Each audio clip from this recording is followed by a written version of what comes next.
Good morning guys. Today is July 2, 2024. Welcome back to my channel again guys. Chris TV. Dito guys sa aking iskinita guys, meron akong mga mga breeder grow out. Saka meron akong nakitang fry dito. Ito actually guys to grow out ng aking crossbreed ito guys ng feeder tsaka ng EFR. Kasi ang EFR ko guys, ilang beses ako namatayan ng male. So nilagyan ko siya ng feeder. So meron tayong nakikita mga fry dyan. Actually may nakuha na kasi ako guys yun.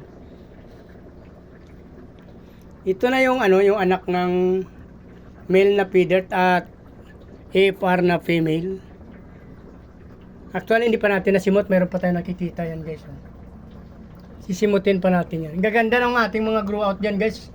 Nag-breed lang silang maaga kasi hindi na natin sila napag-iwa-iwala yan. Ang gaganda nila guys. Kukuha tayo ng mga future breeder dito. Titingnan natin yung yung F1 pa lang to guys, itong pinanganak nila. So tatry natin ulit ito palakihin. Ayan yung unang anak nila, yung pangalawang anak, antabayanan pa rin natin kung gaano kaganda lalabas. Ito ang ganda nila guys. So yan actually yung katawan nila feeder yung sa mga male ang ganda rin pati ang female nila. Ang ganda pala yung guys,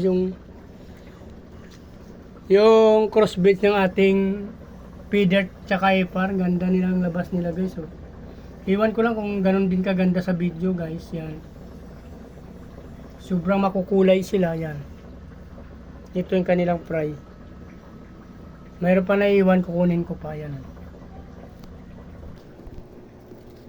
So ito na guys yung mga natin. Fry ng ating feeder na nakakross sa EFR. Yan. Hindi ko pa nabilang yan guys. Dito sa kasunod na tab guys yan mayroon dito mga fry pero wala na siyang male. Yung ating mga female yan So hindi ko alam kung anong male dito na nailagay ko guys. Pero may mga fry. Ganda ng mga female yung ngaba. Hanapan natin to ng maganda-gandang male guys. Yan. May mga fry din yan. Kukunin natin yan.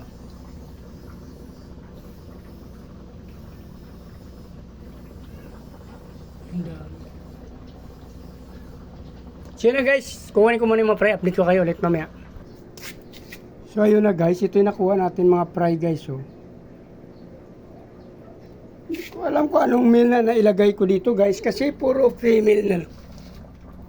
Puro female na lang actually guys. So yan dalawa na lang.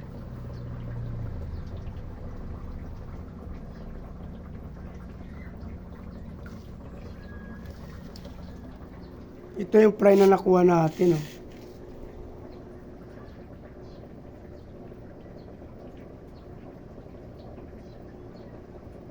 Yan. Alisin natin to guys kasi titingnan ko pa yung sa ilalim nun. Tagal ko na hindi na check. Tsaka yung sa loob dyan. Meron pa dyan. Meron pa kasi ako dyan yan mga breeder. Tsaka grow out dun. Alisin natin to para ma-check natin yung ilalim. Ito ating feeder ko ito guys. So grow out din to. Nantay na lang natin sila lumaki. Diyan sa kabila tayo. Kahapon dito may nakuha ko dyan na fry dyan. Sa aking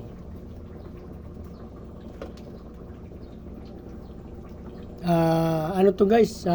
Dito ako kinuha yung fry ng dwarf blue panda. Kinukuha natin guys yung mga kuhol na nangangain ng plants. So, kung natapos yung video na to guys, please pakipindot nyo na lang ang subscribe button, like, follow, and share guys sa aking YouTube channel, Chris Molino.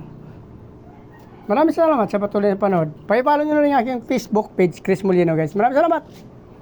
Mabuhay kayo hanggang gusto nyo. Bye-bye!